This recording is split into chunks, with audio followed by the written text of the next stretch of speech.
ନାଇଁ ନାଇଁ ନାଇଁ କେସ୍ କାସ୍ ହେଲେ କଣ ଲାଭ ହବ ଯେ ସମସ୍ତେ ମୁଁ ତ ଲୋକ ସାଇଲେଣ୍ଟ ରହିଲାଣି 6 ମାସ ହେଲାଣି ମତେ ଚିଡଉନାହାନ୍ତି କଣ ପାଇଁ? ଲୋକ ସବୁ ଜାଣିବେ ହଁ ଆ ପୁଅ ଏମିତି ଲଫଡା କରୁଥିଲା, ମୋ ଗାଁ ଲୋକ ଜାଣିବେ ଏ ପୁଅ ଏମିତି ଲଫଡା କରୁଥିଲା ବୋଲି ଝିଅ ଛାଡିଦେଲା। ମତେ ଲୋକ ଲଜ୍ଜା ହବାର ନାହିଁ। କୋର୍ଟ ହବ ଭଦ୍ର ଲୋକ ହେବେ ବାହାଘର କଣ କୋର୍ଟ କରିଥିଲା? ହାଲୋ ଆଉ ବର୍ଷା କହୁଥିଲି, ହଁ କହ। ମୁଁ କହିଲି ଆମ ମ୍ୟାଟରଟା ଆପଣ ଛିଡେଇବେ, ସିଏ କହୁଛନ୍ତି ମୋ ବାପା ଛିଡେଇବେ, ତ ମ୍ୟାଟରଟା କେତେ ଦିନ ପରେ ଛିଡେଇବେ ମତେ ସେଇଟା ଟିକେ ଜଣେଇଲେ। ଆପଣ ମତେ କହିଲେ 2 ମାସ ପରେ ମୁଁ ପଇସା ଦେଇଦେବି ତୁ ଯା, ତାପରେ ଆପଣଙ୍କ ପୁଅ ପଇସା ଦଉନାହାନ୍ତି, ଆଉ କେତେ ଦିନ ପରେ ମୁଁ ମୋ ବାପାଙ୍କ ପଇସାକୁ ଭିକାରୀ ଭଳିଆ ମାଗିବି? ନାଇଁ ପଇସା ପତ୍ର ମଗାମଗି କଲେ ତ ଭଲ ଲାଗିବନି, ବାରମ୍ବାର ମାଗିଲେ କଣ ଭଲ ଲାଗିବ? ଆପଣ କୁହନ୍ତୁ 6 ମାସ ହେଲାଣି ମୋ ଭଳିଆ ପିଲା, ନୋ ଝଗଡା ନା କିଛି, ମୁଁ ଶାନ୍ତିରେ ପଳେଇ ଆସିଲି। ଆପଣଙ୍କ ପୁଅ ନାଁରେ କେସ୍ ଥିଲା, ମୁଁ କେସ୍ ଉଠେଇକି ପଳେଇ ଆସିଲି। ହଁ ଆଉ ହଁ କେତେ ଦିନ ପରେ ମତେ ମତେ ମ୍ୟାଟର ଛିଡେଇବେ? ମୁଁ ଗୋଟେ ଝିଅ ଟା, ମୋ ବୟସ ବି ସରୁଛି, ଆଉ କେତେ ଦିନ ଆପଣ ମତେ ଝୁଲେଇକି ରଖିବେ?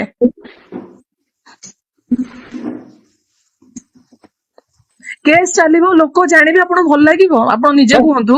କେସ୍ ଚାଲିବ, ଲୋକ ଜାଣିବେ, ଟାହି ଟପରା କରିବେ, ସତ କଥା ଜାଣିବେ ଯେ ଟୋକାର ଏମିତି ଲଫଡା ଯୋଗୁ ଝିଅ ଛାଡିଲା। ଆପଣ ନିଜେ ମୁଣ୍ଡ ଟେକି ଚାଲିପାରିବେ ଯଦି ମୁଁ କେସ୍ କରିବି?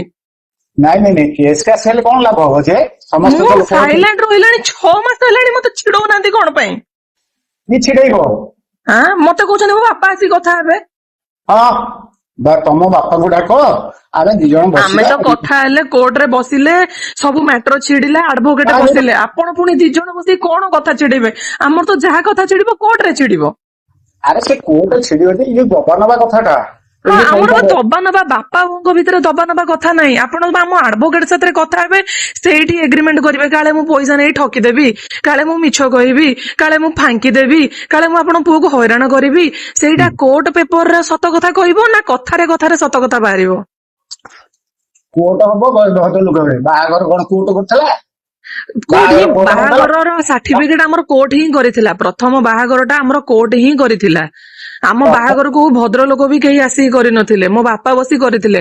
ଆପଣ ଆସିକି ଆଡଭୋକେଟ ହାତରେ ବସିକି କଥା ହଉନାହାନ୍ତି। ମୋ ବାପା ବସିଥିବେ, ଆଡଭୋକେଟ ବସିଥିବେ, ଆପଣ ବସିଥିବେ, ପରଫେକ୍ଟ ନିୟମରେ କଥା ବାହାରିବ। ଆଉ ମନ ଇଚ୍ଛା ଆମେ କଥା ବାହାର କଲେ କିଛି ତ ଲାଭ ନାହିଁ ନା। ନାଇଁ ନାଇଁ ମନ ଇଚ୍ଛା କଥା କଲେ କଣ ହବ? ଆମେ ଗୋଟେ ମନ ଇଚ୍ଛା କହିଦଉଥିବୁ, ଆପଣ ଗୋଟେ ମନ ଇଚ୍ଛା କହିଦଉଥିବେ, କଥା କେତେ ଦୂର ଠିକ ହବ? ନାଇଁ ନାଇଁ ନାଇଁ ସେଇଟା ଠିକ ନୁହଁ, ବୁଝିଲି। ଆଉ ମୁଁ ଗୋଟେ କଥା କହିଦେଇକି ପରେ ଫାଙ୍କି ଦଉଥିବି, ବଟ୍ ଆମେ ଗୋଟେ ଆଡଭୋକେଟ ସାଙ୍ଗରେ ଯଦି ବସିକି କଥା ହଉଥିବା, ସିଏ କଣ କଥା ଫାଙ୍କିବା? ଆମର କୋଉ ଭଦ୍ରଲୋକ କେହି ପଇସା ଦେବେ କି? କେହି ଭଦ୍ରଲୋକ ପଇସା ଦେବେନି।